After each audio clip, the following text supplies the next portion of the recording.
What happens when a daughter blames her own mother for her husband's betrayal? Emily was certain Susan had ruined her marriage, until she uncovered the truth in Adam's secret texts. What happened next changed everything between them. Susan had always considered herself a good mother. She'd spent years supporting her only daughter, Emily, through sleepless baby nights, schoolyard heartbreaks, and every milestone in between. Now, with Emily in her late 20s and newly married to the charming but restless Adam, Susan cherished their close bond, often inviting Emily and Adam for Sunday dinners, weekend outings, and spontaneous coffee dates. It was a rhythm of family she'd worked hard to preserve. But over the last few months, Susan sensed a tension she couldn't quite name. Emily had grown distant, her phone calls shorter, her visits rushed. She brushed off Susan's offers to help with errands or vent about work, and when Susan suggested a family trip, Emily hesitated before politely declining.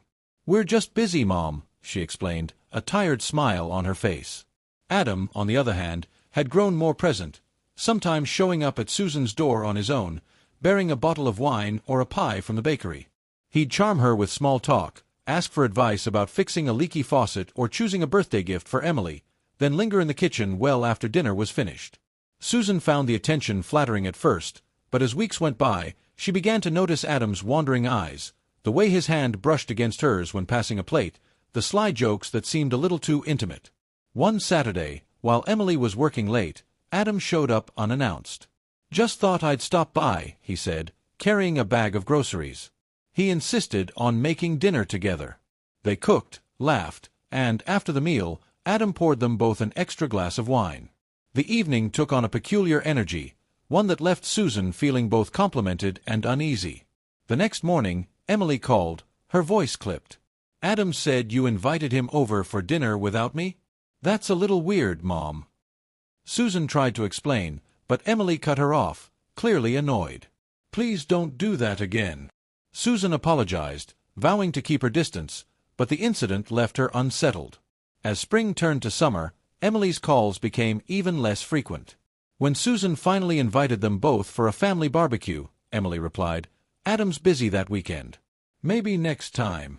At the event, Emily arrived alone, pale and withdrawn. She picked at her food, barely speaking, then left early with a flimsy excuse.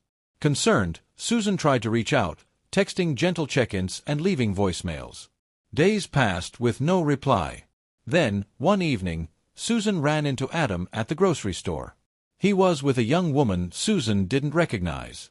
The two stood close, talking and laughing with an intimacy that was unmistakable. When Adam spotted Susan, his smile faltered, and the woman quickly turned away. "Just a friend from work," Adam mumbled, grabbing his shopping bag and hurrying off. Susan's stomach twisted with dread. She debated calling Emily but hesitated. What if she was wrong? Still, she couldn't shake the image of Adam's arm around the woman's waist. That night, Susan confided in her closest friend, Janet. "Maybe I'm overreacting, but something feels off," she whispered, voice trembling. Janet urged her to talk to Emily, but Susan hesitated. "She'll just think I'm interfering." Her fears deepened when, a week later, Emily showed up on her doorstep unannounced. Tears streamed down her face as she accused Susan of ruining everything. Emily raged, claiming Adam had confessed that Susan came on to him during their dinner together. "How could you do this to me?" Emily sobbed. Stunned and heartbroken, Susan tried to defend herself, but Emily stormed out, slamming the door behind her. The days that followed were a haze of misery for Susan. She replayed every interaction, every word, every accidental touch, wondering if she'd somehow crossed a line. Rumors spread among friends and relatives, some quietly questioning Susan's role, others rallying to her defense. Janet urged her to hold firm, but Susan felt herself shrinking from the world, consumed by shame and confusion. Alone in her house, Susan received a flurry of angry texts from Emily, each more painful than the last. Adam's silence was equally loud. No calls, no explanations. It felt as if her family had been swept away in a storm she never saw coming. One evening, while sorting through a drawer in search of distraction, Susan stumbled across an old family photo. Emily at 5, Adam grinning in the background, everyone smiling, safe, and unaware. The ache in Susan's chest deepened. She knew she had to find the truth, for herself as much as for Emily. With trembling hands, Susan wrote her daughter a letter. She didn't defend herself, nor did she blame Adam. She simply asked Emily to look for the truth before making any final judgments. "I love you," Susan wrote. "I always will." She sealed the envelope and, with it, her last shred of hope. The days after Susan sent her letter crawled by in painful silence. She checked her phone every hour, hoping for a message from Emily, but none came. The world outside her window moved on. Children played in the street, neighbors watered their gardens, the city hummed, but Susan felt frozen in place, her mind spiraling through regret and helplessness. Unable to bear the isolation, Susan threw herself into routine. She scrubbed every corner of the house, baked loaves of bread she didn't eat, and sorted through old boxes of Emily's childhood mementos. The familiar comfort of faded drawings and school awards brought both solace and sorrow. Every artifact seemed to ask, how had it come to this? One afternoon, Janet stopped by with coffee and pastries, her arms open wide. Susan broke down the moment she saw her friend, tears soaking Janet's shoulder. "She hates me, Janet. My own daughter believes I betrayed her." Janet hugged her tightly, then sat her down at the kitchen table. "You did nothing wrong, Susan. Sometimes people need to believe the easiest story, even if it's a lie." They spent the afternoon talking, Janet gently steering Susan away from self-blame and reminding her that the truth has a way of surfacing, no matter how deep it's buried. Still, the storm outside raged on. Emily's accusations spread quickly among extended family. Susan received curt calls from her sister, cautious texts from cousins, and one angry voicemail from Emily's godmother. The shame weighed on her, isolating her from the people she once trusted most. When she ventured out for groceries, she felt the glances of longtime neighbors and heard whispers behind her back. Desperate for distraction, Susan signed up to volunteer at the community library. Sorting books and helping children with their reading lists filled her days with small, purposeful acts, but even there she sensed the shadow of gossip. One of the librarians, an old friend of Emily's, shot Susan a look filled with unspoken judgment. Susan smiled politely and worked harder, determined not to let despair swallow her whole. Meanwhile, Emily was fighting her own battle. The anger she felt toward her mother curdled into confusion and sleepless nights. She replayed Adam's story again and again, how Susan had pushed herself on him, how he felt uncomfortable but didn't want to ruin the family. Emily remembered, with a twist of pain, the warmth between her mother and husband that once brought her comfort. Now, every memory felt tainted. One night, alone in their apartment, Emily picked up Susan's letter again. She read and reread her mother's words, trying to hear the voice behind them, the voice that had soothed her through broken bones and broken hearts. "Look for the truth before making any final judgments," Susan had written. Emily's resolve faltered. Had she judged too quickly? Was it possible Adam was lying? The tension in Emily's marriage became palpable. Adam grew evasive, spending more nights away with excuses about late work and guys' nights. He changed his phone password, started taking calls in another room, and bristled at Emily's questions. Their once cozy home now felt thick with suspicion and silence. Susan, meanwhile, kept her distance but sent quiet reminders of her love, small bouquets left on Emily's doorstep, texts that said only, "I'm here if you need me." No response came, but Susan persisted, unwilling to let the bond sever completely. Late one Friday, Janet called Susan in a rush. "Emily's at my house," she whispered. "She looks terrible, confused, exhausted. I think she wants to talk." Susan's heart leaped with hope and dread. She stayed up all night, unable to sleep, imagining 1,000 ways the conversation might go. The next morning, the phone rang. Susan answered with shaking hands. It was Emily. Her voice was soft, raw. "Can I come over?" Susan barely managed to say yes before the call ended. She spent the next hour cleaning, her nerves stretched thin. When Emily arrived, she looked older, her face drawn and eyes ringed with shadows. There was no pretense, no anger, just a deep, aching sadness. Emily sat at the kitchen table, silent for a long time, her hands twisting in her lap. Finally, she spoke. "I don't know what to believe anymore, Mom." Her voice cracked. "But I'm so tired. I just want my family back." Susan's eyes filled with tears as she reached across the table, not for forgiveness or explanations, but simply to offer her daughter comfort. They sat together in the stillness, both understanding that while the wound was deep, hope still remained.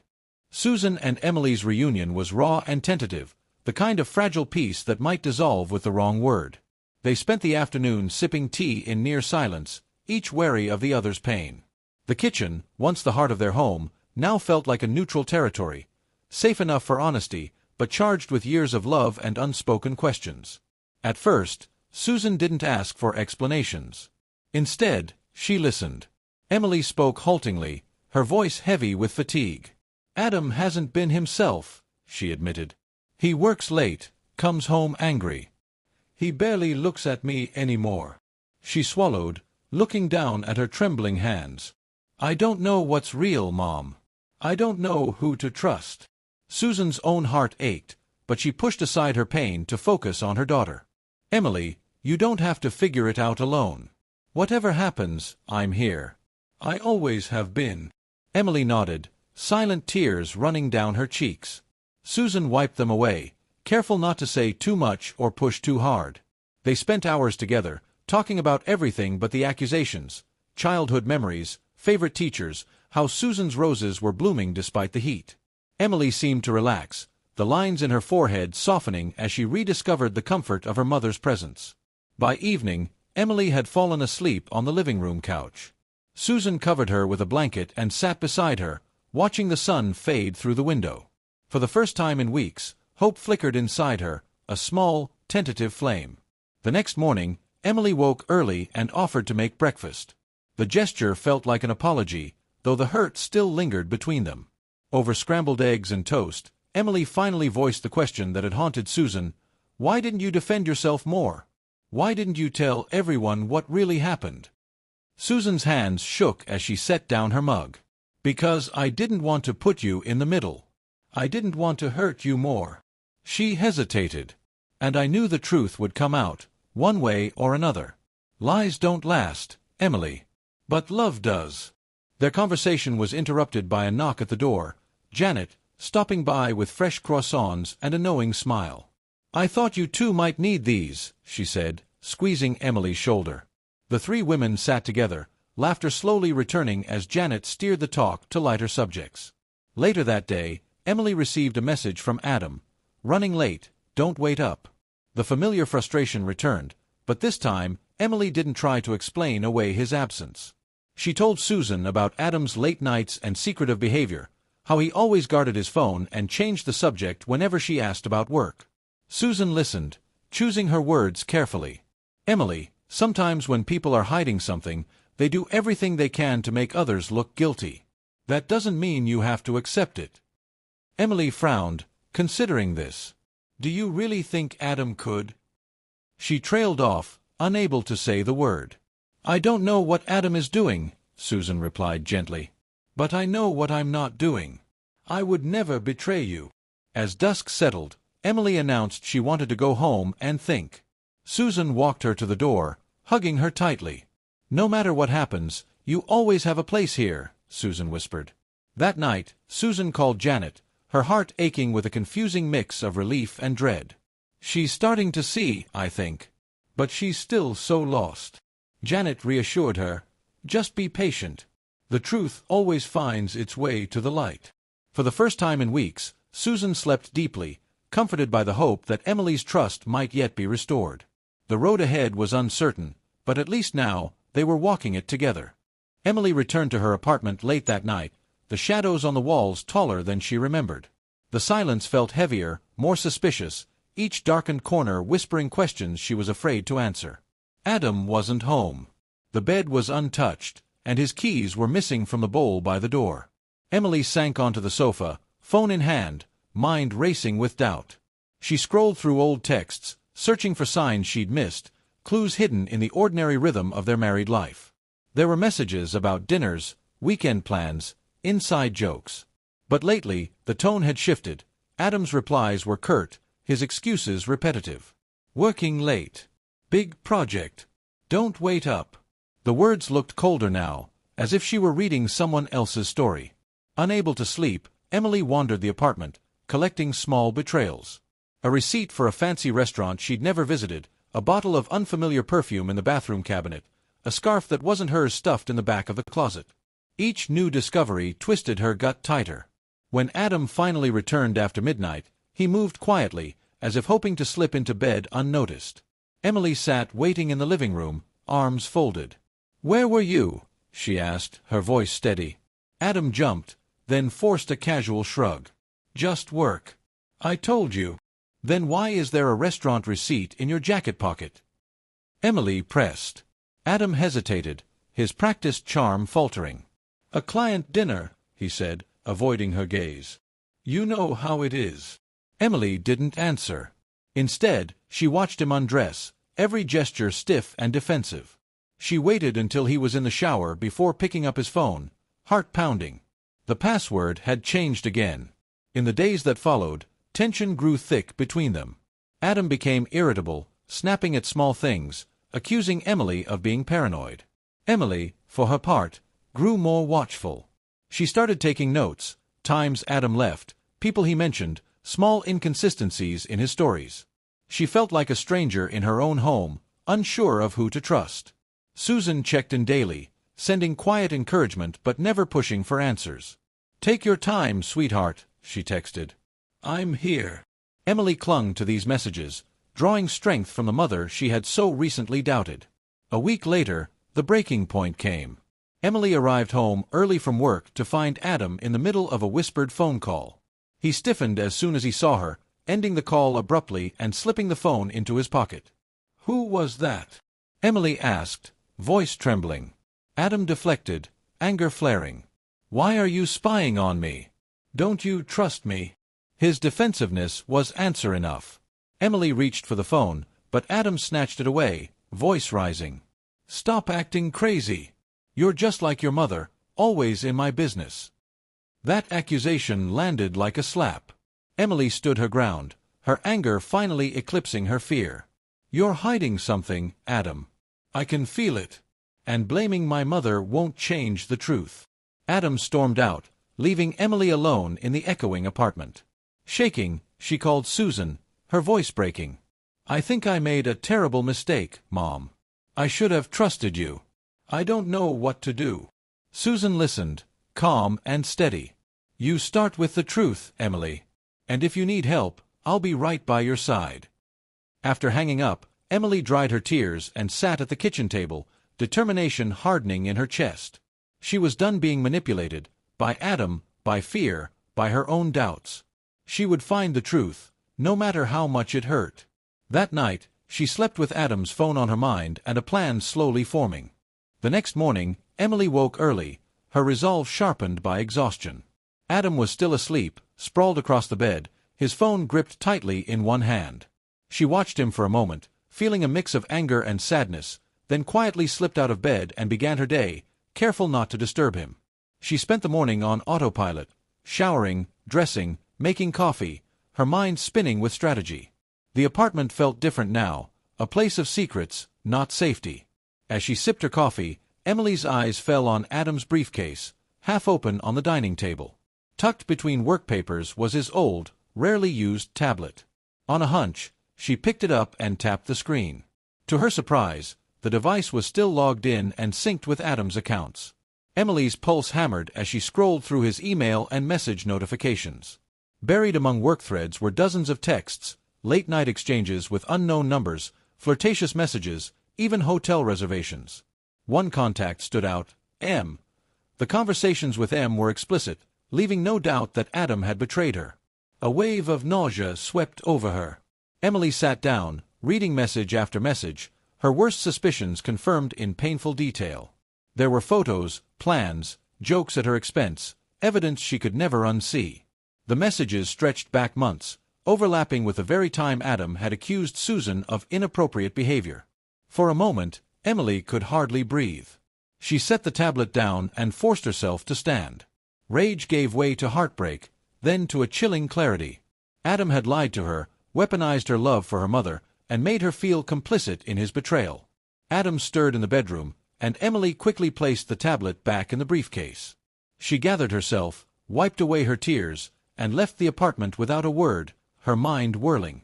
She needed space to process, and there was only one place she wanted to be, her mother's house. Susan opened the door before Emily even knocked, as if she'd been waiting. Emily collapsed into her arms, sobbing. "I'm so sorry, Mom. I didn't want to believe it. I was so wrong about you, about everything." Susan held her close, stroking her hair, whispering reassurance. "You don't have to apologize, Emily. You needed to see the truth for yourself." They spent the afternoon together, Susan listening as Emily poured out the whole story. Adam's accusations, the distance in their marriage, the discovery of the texts. "He made me feel crazy," Emily admitted, her voice shaking. "He made me blame you, the one person who's always been on my side." Susan wiped away her tears. "People who are guilty will do anything to shift blame. But now you know, and you can decide what comes next. You're not alone, Emily. I'm with you." After a quiet dinner, Emily pulled herself together. She called Janet, updating her on what she'd found, then sent a single message to Adam. "We need to talk. I know everything." The reply came hours later, cold and defensive. "You're overreacting. We can work this out. Don't listen to your mother." Emily stared at the screen, feeling stronger by the minute. She turned the phone off, choosing instead to spend the evening with Susan, sharing memories, making plans, and reclaiming the comfort of their bond. That night, as she lay in her childhood bed, Emily understood the true meaning of family: trust, forgiveness, and the courage to face hard truths together. The morning sun spilled across Susan's kitchen table as Emily stared into her coffee, replaying every painful revelation from the night before.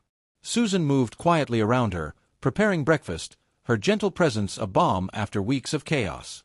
Emily had barely slept, but her mind was clearer than it had been in months.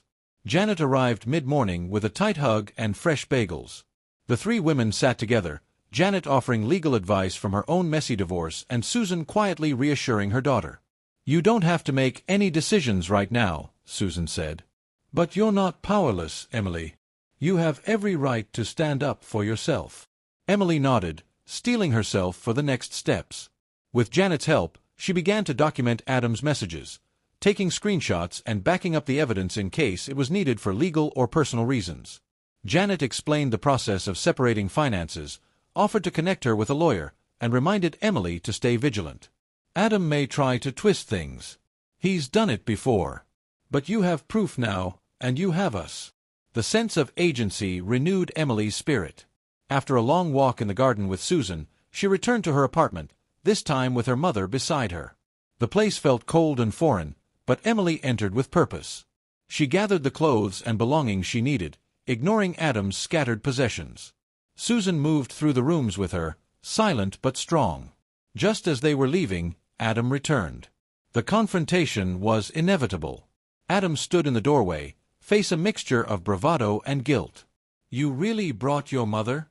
What, is she telling you what to do now?" Emily's voice was quiet but fierce. "No, Adam. I know the truth. I saw your messages. I know everything. Don't try to make this about my mom again." Adam blustered, calling her paranoid, insisting she misunderstood, but the conviction in Emily's eyes did not waver. "It's over," she said simply. "I'll be in touch about my things." The drive back to Susan's house was silent, but the air was lighter. Emily felt the weight of months lifting, replaced by sorrow, relief, and the first glimmer of self-respect. Susan reached over, squeezing her hand. In the days that followed, Emily took the first steps to rebuild her life. She filed paperwork for separation, changed her passwords, and opened a new bank account. Janet's lawyer helped her draft a statement about Adam's conduct, and Emily blocked his number. The pain of betrayal lingered, but she found comfort in Susan's unwavering support. Their evenings were filled with long talks, movies, and small rituals that restored a sense of normalcy. Emily apologized more than once for doubting her mother, but Susan only smiled. "We all want to believe the best in people we love. The important thing is that you found your way back." Word spread quickly among family and friends. Some offered condolences, others gossiped or took sides. But the people who mattered, Janet, Susan, a handful of old friends, rallied around Emily, offering help and encouragement. Susan made sure her daughter never spent a night alone. A week later, Emily stood in her mother's garden, breathing in the scent of blooming roses. She watched Susan tending the plants, her hands gentle and sure. For the first time since her marriage began to unravel, Emily felt hopeful for the future. She hadn't just uncovered a betrayal, she'd rediscovered her strength, her dignity, and the steadfast love of her mother. That night, Susan and Emily sat together on the porch, watching fireflies dance across the lawn. "I don't know what comes next," Emily admitted. Susan smiled softly. "That's all right, darling. We'll face it together." Summer drifted in, bringing long days and gentle evenings, but for Emily, everything felt new and uncertain. She filled her days with the mundane tasks of recovery, calls with her lawyer, sorting paperwork, and finding a temporary job at a friend's boutique. The routine helped, but it was the company of Susan and Janet that became her real anchor. Susan made it her mission to show Emily that life after betrayal could still be full.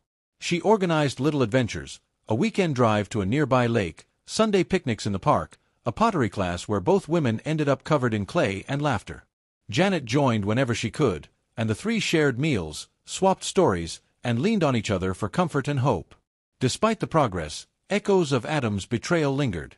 Sometimes, Emily caught herself flinching when her phone buzzed, fearing another cruel message. There were awkward encounters at the grocery store and whispers among mutual friends, but Emily held her head high. When she ran into Adam by chance one afternoon, he tried to charm her with apologies and promises.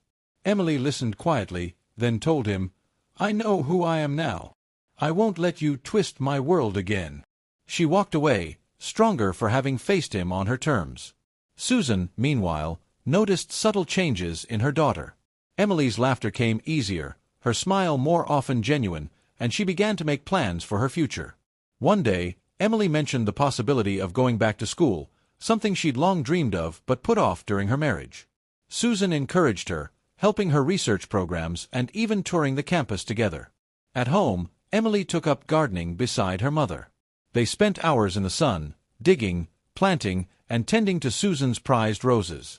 It became a ritual, a time to talk about hopes, regrets, and dreams yet to come. With every new blossom, Emily felt a piece of herself return. Janet remained a steadfast friend, arranging girls' nights and gently nudging Emily toward new experiences. She even introduced Emily to a support group of women who had survived betrayal and come out stronger. Emily listened to their stories, found strength in their resilience, and shared her own pain for the first time without shame.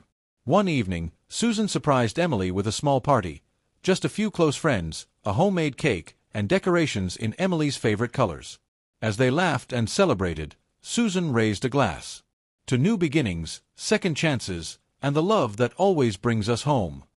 Later, as the house grew quiet, Emily hugged her mother tightly. "I don't know what I'd do without you," she whispered. Susan smiled, brushing a strand of hair from Emily's face. "You'll never have to find out." That night, as she fell asleep in her childhood bedroom, Emily felt the peace of true safety for the first time in years. She knew there would be difficult days ahead, but she was no longer alone, and she was no longer afraid. By the end of summer, the air turned soft and golden, and life in Susan's house settled into a gentle rhythm. Emily's confidence grew with each passing day. She was accepted into an accelerated certificate program at the community college and took on more hours at her new job. Evenings found her and Susan cooking together, sharing laughter and quietly marveling at the healing time could bring. The legal proceedings with Adam concluded swiftly. With Janet's lawyer's help, Emily secured a clean separation and protected her financial interests. Adam tried, more than once, to win her back with apologies and guilt, but Emily had learned to recognize the old manipulations. She wished him well, but closed that door for good. Susan, too, felt the change. She saw her daughter's strength returning, her old warmth shining through. Their bond, battered but unbroken, became stronger than ever. Sometimes, Susan would catch Emily humming to herself while tending the roses, or planning a weekend outing with new friends from her support group. It was a joy she hadn't dared hope for just months before. The house was busier, filled with laughter and guests.